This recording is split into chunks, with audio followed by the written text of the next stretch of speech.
नमस्कार साथियों। आप सबको पता है कि बीपीएससी टीआरई थर्ड का एग्जाम कुछ दिन पहले हुआ था और उसका रिजल्ट भी आ चुका है। और रिजल्ट में आप सबने देखा होगा कि बहुत सारे लोग ऐसे हैं जिनका 6 टू 8 वाले में या 9 10th वाले में या 11 12th वाले पेपर में जो 40 नंबर के अंक थे उसमें और जो 80 नंबर के अंक थे उन दोनों में बहुत परिवर्तन आया है। परिवर्तन क्या आया है कि 40 नंबर वाले अंक में उनके नंबर बहुत कम आए हैं और 80 वाले में वो नंबर बहुत अच्छा पाए हैं। इसी वजह से वो असफल हो गए। अपने सब्जेक्ट में, मूल सब्जेक्ट में वो बहुत अच्छा करने के बावजूद भी वो ये 40 नंबर वाला जो पे सेगमेंट था, इसमें अच्छा नहीं कर पाया और इस वजह से उनका रिजल्ट खत्म हो गया। तो आज हम इन्हीं मुद्दों पर बात करेंगे कि इस 40 नंबर को कैसे तैयारी करें कि मिनिमम 32 और अधिकतम 36, 37, 38 तक पहुँच सके। एकदम मिनिमम रिसोर्सेज़ में कैसे करें कि इसकी तैयारी पूरी कर सकें। अब हम सबसे पहले ये देख लेते हैं कि 40 अंक की तैयारी के लिए कौन-कौन से विषय हैं जिसको हमें पढ़ना है, कौन-कौन से विषय पूछे जाते हैं। तो एक तो गणित है, इसमें रीज़निंग भी है साथ में, ये भी है, भूगोल है, इतिहास है, इतिहास में तीनों सेगमेंट मान लीजिए, करंट अफेयर है और एक इसमें नहीं लिखा हुआ है, वो विज्ञान है, साइंस है।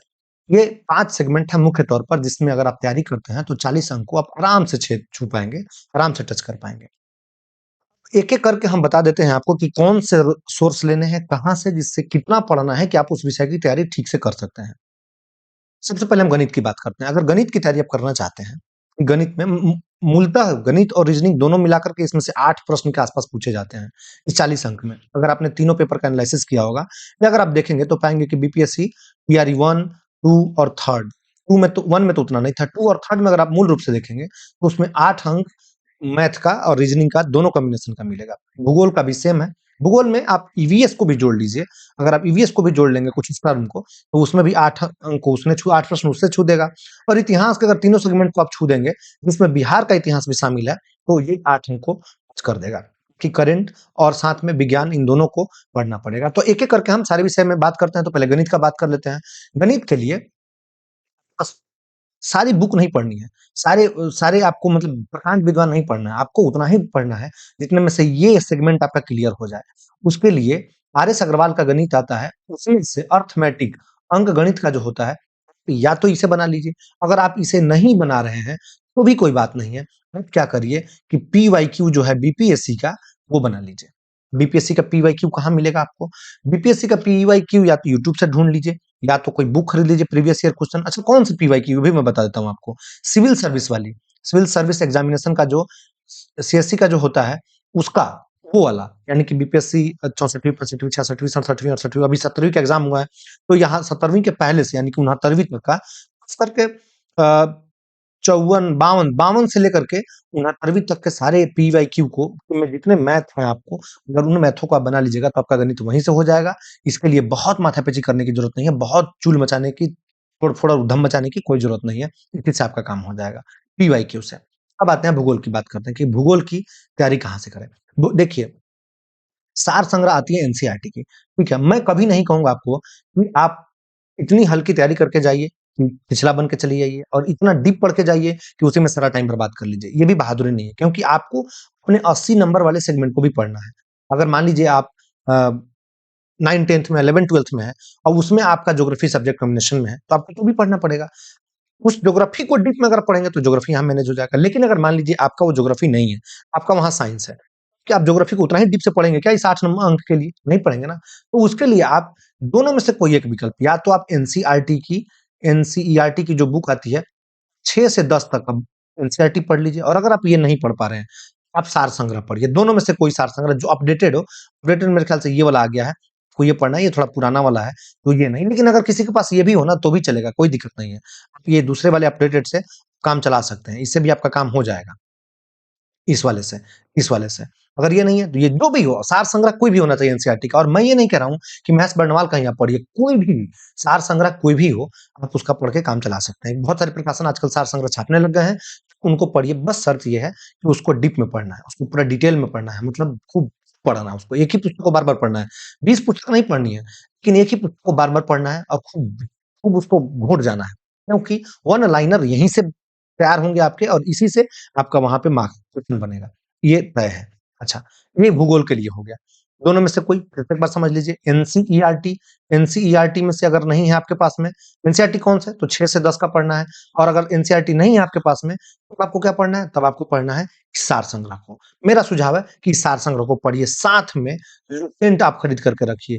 लुसेंट या क्राउन, दोनों में से कोई एक बुक, दो, ये देखिए, ये क्राउन है और ये लुसेंट है, दोनों में से कोई एक बुक आपको रखनी है। दोनों नहीं रखना है, ध्यान रखिएगा, दोनों में से कोई एक रखना है। मेरा सुझाव मानिएगा तो जो आपको ठीक लगे, मैंने दोनों बुक को खूब अच्छे से पढ़ा है और मुझे दोनों बहुत अच्छे लगते हैं। इसकी सामान्य ज्ञान जो क्राउन वाली है, ये क्राउन वाले का भाषा मुझे बहुत पसंद है, तो इसलिए मैं इसको थोड़ा प्रेफर करता हूँ। बाकी आप अपने देख लीजिएगा, आपको कौन सा पसंद है, आप उसी के हिसाब से लीजिएगा। अगर क्राउन आपको ठीक लगता है तो आप क्राउन लीजिए, अगर आपको क्राउन ठीक नहीं लगता है तो आप क्राउन नहीं लीजिएगा। देखिए, आप इस किताब को चाहे जितना गाली दे दीजिए, आप इस किताब से कितना भी नफ़रत कर लीजिए, लेकिन एक बात आप समझ लीजिए खूब अच्छे से, ये किताब है तो रामबाण। आप ये दोनों में से, मैं दोनों की बात कर रहा हूँ, किसी एक की नहीं। ये दोनों किताब के बिना आपका कॉम्पिटिशन अधूरा रह जाएगा, ये बात ध्यान से समझ लीजिए। क्योंकि ये वो निचोड़ है ना, जो आप समझ भी नहीं सकते हैं, वो निचोड़ है। ये बिटवीन 2 लाइन्स का जो मामला है ना, वो इस पुस्तक में मिलेगा। तो इसलिए इस किताब को तो संजो के रखिए, और आपके लिए बाइबल का काम करेगा ये। ये गीता है, कुरान है, इस तरह का किताब है ये। इतना महत्वपूर्ण है आपके कॉम्पिटिशन के लिए। तो आप इसके बिना आप अपनी यात्रा को पूरी नहीं कर पाएँगे, या अधूरी रह जाएगी आपकी यात्रा। इसलिए इसको भी साथ में रखिए। कौन-कौन सी पुस्तक पढ़नी है ज्योग्राफी के लिए? फिर से मैं बता रहा हूँ, एनसीईआरटी, ठीक है?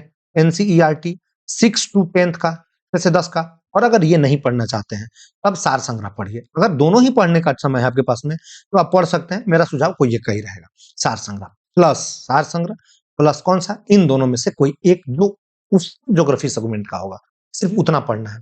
इसमें एनवायरनमेंट भी शामिल है। नया वाला अगर आप सामान्य अध्ययन खरीदेंगे लुसेंट का, तो उसमें ईवीएस का अलग से खंड दिया हुआ है, तो ये भी पढ़ना है ज्योग्राफी के साथ में आपको, ठीक है? चलिए, अब आगे बढ़ते हैं। भूगोल हो गया, अब इतिहास के लिए पढ़ते हैं। सेम सेम पैटर्न आपको अपनाना है। इतिहास के लिए भी सेम चीज़ें लेनी है। क्या-क्या लेना है इतिहास के लिए? इतिहास के लिए अगर आप एनसीईआरटी पढ़ना चाहते हैं, हालाँकि मेरा सुझाव होगा कि आप एनसीईआरटी ना पढ़िए। एनसीईआरटी में आप टाइम बर्बाद ना करिए। आप एनसीईआरटी बिल्कुल मत पढ़िए, क्योंकि सार संग्रह उसी का तो है। और वो जो वन लाइनर पूछा जा रहा है ना, मैंने बहुत अच्छे से उसको टटोला है, खूब अच्छे से उसको देखा है, उस वन लाइनर को। उसमें यही चीज़ें हैं। मतलब जो 40 नंबर वाला पेपर आया है, उसमें इस वन लाइनर से ही क्वेश्चन पूछे जा रहे हैं। इस प्रश्न की प्रकृति थोड़ा अलग है। और इतिहास के लिए एक मैं दूसरा और सुझाव दूँगा, आपको इतिहास के लिए कोई बुक भी अगर आप ना पढ़ें, भी आपका काम चल जाएगा। इस मेरे चैनल पे जो मास्टर वीडियो इतिहास वाले पढ़े हैं ना, सिर्फ़ उनको देख लीजिए। 12 घंटे, 6 घंटे, 4 घंटे, 2 घंटे की वीडियो पढ़े इतिहास का। सिर्फ़ अगर आप उतना देख लेंगे ना, तो आपका काम उसी से हो जाएगा। आपको किसी पुस्तक की ज़रूरत नहीं, किसी प्रैक्टिस सेट की ज़रूरत नहीं है। हिस्ट्री का काम आपका वहीं से हो जाएगा। इसलिए हिस्ट्री के लिए बिल्कुल बेचैन मत होइए। अगर आप बेचैन होना चाहते हैं, अगर आप बुक की टाइप आदमी हैं, आपको किताब पढ़ना बहुत पसंद है, अगर आप किताब में रट्टा मारना चाहते हैं, रट्टा मारना बहुत पसंद है, आप सार संग्रह ले लीजिए। दोनों में से कोई एक सार संग्रह, बस फिर से मैं वही सुझाव दूँगा, वही लुसेंट। लुसेंट लुसेंट में वही इतिहास का खंड ले लीजिए। इतिहास उस बुक के स्टार्टिंग में ही है, मतलब लुसेंट या क्राउन स्टार्टिंग में ही है। तो बहुत अच्छे से है, बहुत विस्तार से दिया हुआ है। उतने में आपका काम बहुत अच्छे से धूमधाम तरीके से हो जाएगा। आपको बिल्कुल भटकने की ज़रूरत नहीं पड़ेगी। आप उसको खरीद लीजिए। इतिहास भी आपका हो जाएगा। इतिहास में 3 सेगमेंट है, फिर से मैं बता रहा हूँ। इतिहास में मेडाइवल है, इतिहास में मॉडर्न है, और इतिहास में एंशिएंट है, मतलब प्राचीन है।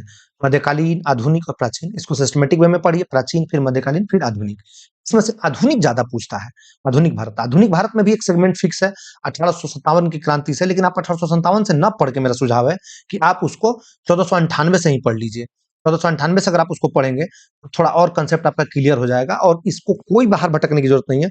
इसी चैनल पर पड़ा हुआ है, और हम पढ़ाएँगे ही पढ़ाएँगे अभी आपको। इतिहास भी पढ़ाएँगे खूब अच्छे से, तो आप यहीं से पढ़ सकते हैं। साथ में आपको क्राउन या लुसेंट दोनों में से कोई एक ले लेंगे तो आपका काम हो जाएगा।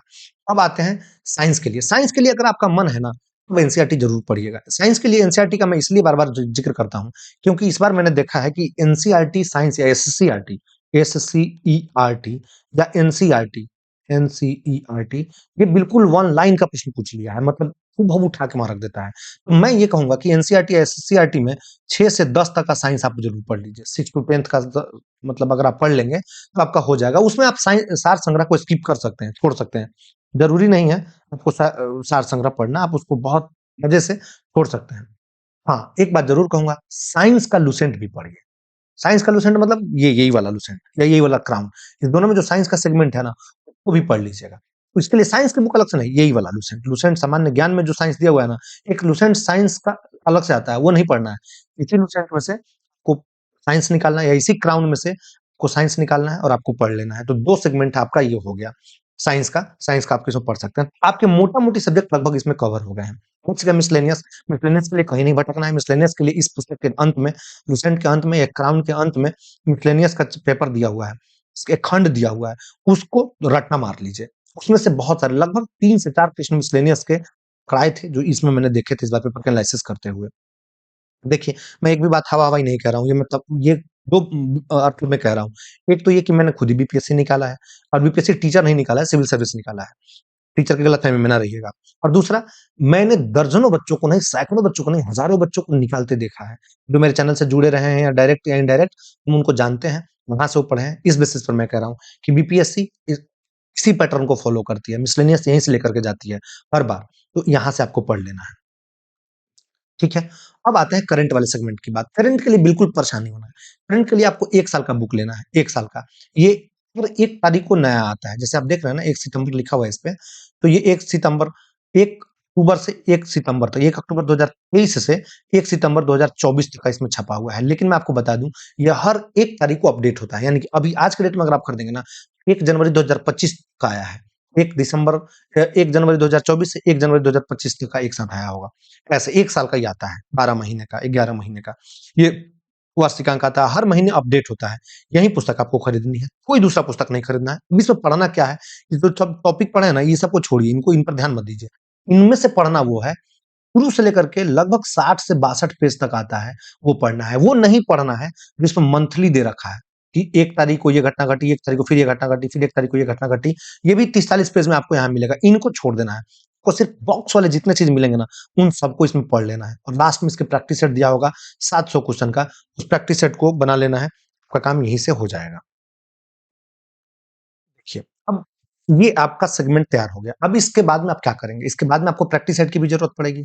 प्रैक्टिस सेट बहुत ज़रूरी है आपके लिए। अगर आप प्रैक्टिस नहीं करेंगे ना, तो सारा धरा का धरा रह जाएगा। और मैं छोटे लेवल पे बात नहीं कर रहा हूँ। मैंने पिछली बार टीआरई 3rd में मैंने बहुत कुछ तो नहीं किया था, लेकिन इतना ज़रूर किया था कि मैंने प्रैक्टिस सेट की कुछ चीज़ें शुरू की थी, लेकिन चूँकि समय का अभाव था, मैं ट्रेनिंग पीरियड में था, मेरा प्रशिक्षण चल रहा था, तो मैं कर नहीं सकता था। मैंने नहीं किया था। मैं कह के रह गया था कि मैं कर नहीं पाया था। इस बार मेरी कोशिश है कि मैं वो कराऊँ, लेकिन मैं आपको सुझाव दे रहा हूँ। अगर आपको प्रैक्टिस करना है ना, तो ये परीक्षा वाणी का बौद्धिक प्रकाशन की तरफ से ये आता है परीक्षा वाणी। इसमें सामान्य अध्ययन के लिए प्रैक्टिस वर्क बुक आता है। ये बहुत अच्छी बुक है। अगर आप बीपीएससी की तैयारी कर रहे हैं ना, बीपीएससी सिविल सर्विस की कर रहे हैं तब तो कोई बात ही नहीं है। लेकिन अगर आप सिविल सर्विस की नहीं कर रहे हैं, अगर आप टीचर की तैयारी कर रहे हैं ना, तब भी आपके लिए ये बहुत रामबाण पुस्तक है। वो किसी भी विषय की तैयारी कर रहे हैं आप 6 टू 8 की तैयारी कर रहे हो, 9 टू 10th की तैयारी कर रहे हैं, 11-12th की तैयारी कर रहे हैं और इसमें किसी भी विषय का खंडवार प्रैक्टिस करना चाहते हैं ना, तो इससे बेहतर और धांसू बुक नहीं मिलेगा आपको। ये बहुत डीप बुक है। मैं इस बुक का प्रचार नहीं कर रहा हूँ, मुझे इससे पैसे नहीं मिलेंगे, लेकिन जो अच्छी चीज़ें हैं ना, वो मैं बता देता हूँ।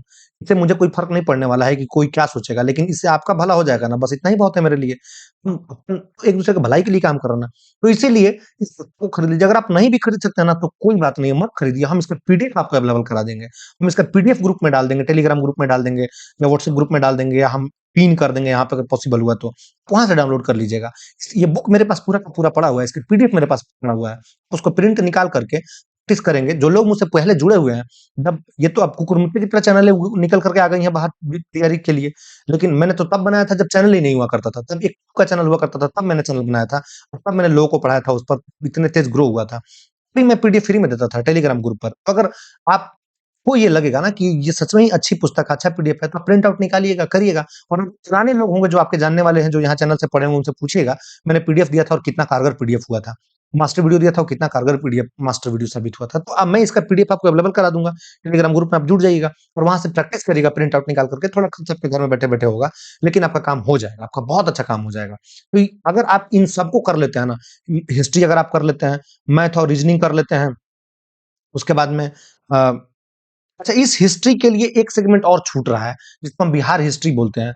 बिहार हिस्ट्री के लिए आपको बहुत परेशान नहीं होना है। बिहार हिस्ट्री जो है, उसके लिए इसी चैनल पर मास्टर वीडियो पड़ी हुई है। सिर्फ आप उसको देख लीजिएगा ना, आपका काम हो जाएगा। आपको भटकने की ज़रूरत नहीं पड़ेगी। कहीं मत भटकिए ना, क्यों? आप अपना टाइम बचाइए। अगर आप रोज़ 1 से डेढ़ घंटा यानी मैक्सिमम 2 घंटा और मिनिमम 1 घंटा अगर आप रोज़ देते हैं ना, तो अगले 90 दिन में 90 घंटा होता है, ठीक है? और इस 90 घंटे में आप समझ लीजिए, आप 40 अंक में नॉर्मल तैयारी भी अगर आप करेंगे ना, 32 से 35 नंबर आपके फिक्स हैं, कोई नहीं रोकने वाला। और अगर आप 32-35 नंबर लेकर के आ जा रहे हैं ना, और अगर सेगमेंट से आप अपने विषय से अगर 80 में 65 नंबर लेकर के आ जाते हैं मिनिमम, तो देख लीजिए आप कहाँ हैं। 65 और 32 जोड़ लीजिए। 32 ही हम जोड़ के देखते हैं। 5 2 7 और 6 3 9 मैक्सिमम चीज़ों में ना सिलेक्शन हो जाएगा। कितना भी अगर आपका खराब रेशियो जाएगा ना, तो भी आप अच्छा कर लीजिएगा, सिलेक्शन आपका हो जाएगा। इतना माथा-पीछी नहीं करना है। कुछ सब्जेक्टों को छोड़ दें, उनका कट ऑफ इसी के अराउंड रहा है, इसके नीचे ही रहा है, तो फिर सिलेक्शन आपका हो जाएगा।